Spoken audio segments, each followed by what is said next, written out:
jacket for the wow. red. Tumut Tony always on point with his outfits. But let's see up against Plexi if Tumut Tony can be on point in his play. Exactly. Starting out, like we said, Corrin versus Duck Hunt Dog. I can honestly say I've never seen this matchup played. Although I imagine most people will say that for most of Duck Hunt Dog's matchups. Yeah, there's a couple of characters here and there where most matchups are unexplored. Right. But, man, I feel like Duck Hunt as a character kind of struggles with the concept of insta-pin. Yeah. Yeah, the insta-pin just opens up a wide range of moves that normally wouldn't be punishable, that Corrin can punish you pretty hard for. Like, it's pretty solid damage even if you're not killing people with it, like good positioning. And then, of course, going to be killing at the 120-ish%. Yeah, there's just a certain range where Plexi can sit at where Tumut Tony actually doesn't have the option to throw out projectiles, but still outranges his normals. The Duck Hunt Dog actually has a pretty good range on some of his normals because the duck is there to help. Right. But it's not quite disjointed the way that Corrin is. Right. Not many characters are. But he's holding his own. He's getting the damage whenever Plexi makes a mistake up close. But ooh. Ooh, the perfect percent for that to kill. For the kill. Wow. Plexi being a little cheeky there with the taunt. I mean, Tumut Tony did start out the match with the taunt. Plexi gave him the respect of not immediately pinning him. Okay, I would have pinned him. I would have also just gone right up. The draw. Wow. That's like one of the random animations things we talked about. Like, you watch all the animations for the little like Mexican shooters that the Duck Hunt Dog puts out. There's a lot of love put into it. Yeah. Man, this game's crazy. It is.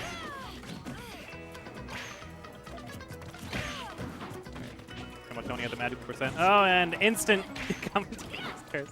That's gone now, so he's got a quite a % lead to come back from. He's trying to set up a wall, but really it's not working out. Yeah, you don't really wall out Corrin. Like, despite the fact that her run speed is really slow, it's very difficult to keep her from pressing buttons on you because of the long range that she has. Yeah, that forward smash is like, it's the longest of the game now, right? It outranges Shulk's forward smash? I believe so, yeah. Pretty long reach. The pin can get her to close distances really easily, and she also has a projectile of her own. That was an ambitious read by Tumut Tony that might have taken in the game. Okay, nice. Oh, that was... I like the setup there, like setting up the is that side B? Or that's down B. Down B. So setting up the down B shot, to kind of cover his entrance onto the stage, but... Yeah, putting up the gunman. Right, the gunman. Yeah, but that up air definitely... Just close that one line down, but it's not a constant, so it wasn't enough. Yeah, yeah. Yeah, if he could have, like, landed on the ground. I don't know how much lag Duck Hunt Dog up B has, honestly, so I don't know if it would have been safe to, like, try to cross him up and land behind him after the shield still another gunshot, but... The attempt was there, but Corrin's up air is really good. Really, really good. But there was a moment there where Tumut Tony could have taken it. He looked like he read an air dodge and went for the down air, but mistimed it. But we'll see if he can reach similar levels of success, but like close it out this time. Right. Yeah. If the start of his game is as successful as the second half of the game was for him, I think we could see a pretty good game. Plexi definitely down to chill. Yeah. So that's an interesting thing a lot of people don't do a lot. Grabbing Corrin after she like pins into your shield, which not necessarily all characters do, and it's pretty spacing dependent. But the middle part of Corrin's pin is actually a hurt box. So sometimes you can snatch her up by that. Plexi.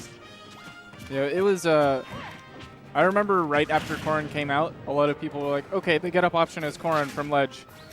Drop ledge and insta-pin. And then you get F-smashed a lot and die. Yeah. So, because that hurt box is just there. Yep, which is pretty important. If it wasn't there, pin would be even better.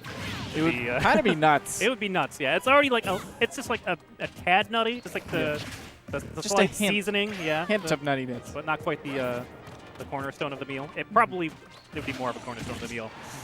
The second beautiful bite coming out of Plexi, but all the way across the stage, Tony's going to be able to live that one. Trying to set up mid guarding, but the invulnerability on that up B couldn't cut through it. Gunman again using to cover his recovery, but Plexi's patient enough to just sit there, wait for Tumut to make it back, and he got the throw. This time it'll probably... Ooh, going for the DI mix-up. He did get the mix-up, but it didn't really pan out. I'm sorry, seeing the gunman just get hit by the water shot and just like spasm and fall down is too much for me. My favorite thing is their pants fall every time. Right, yeah, they get banned. Oh, that's gunman. He just died. Instantly died. All of the other gunmen, like, just a little bit of humiliation. Their pants fell down. That one just died. You killed him. He is dead. His family now has a funeral to go to. Inform that man's family. Tell his wife. Okay, nice setup there from Tony. Actually, the interesting interactions with the can. Since you can, it doesn't actually take an animation to press the button to knock it around a little bit more. Right. It's definitely a avenue to do some pretty fun stuff. Yeah, if you have the can in the right spot, you can set up for some nutty things. There goes another one. Oh, missing instant. Oh, and that time too close. The smash attacks are flying right now. Yeah, both players kind of throwing haymakers at this point in time.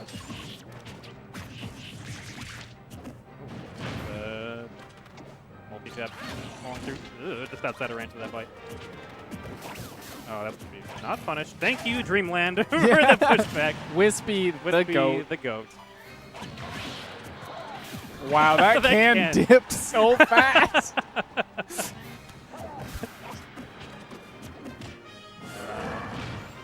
Yep, and wow. that will finish. That was the DI mix-up.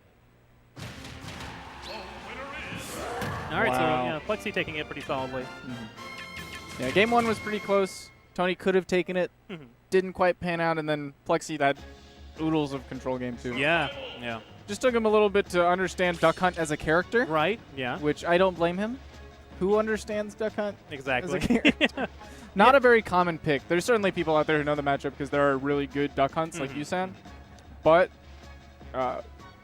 we don't have that here. Yeah, we don't. No. Who does? Like, not many people do. It's not a common pick. No. Which is something that you can see. I mean, like you talked about with the Buzz after Aftershock. Like, the matchup experience is really important. Is a mystery to many people. Who plays Olimar? There's no Olimars. They don't exist, except the Buzz. It's like the Buzz, Myron, Shudon.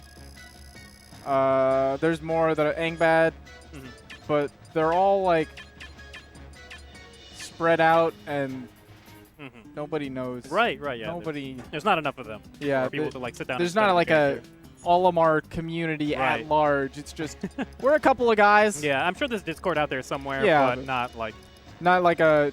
You can't point to a large number of high-level Olimars, especially. I feel like something that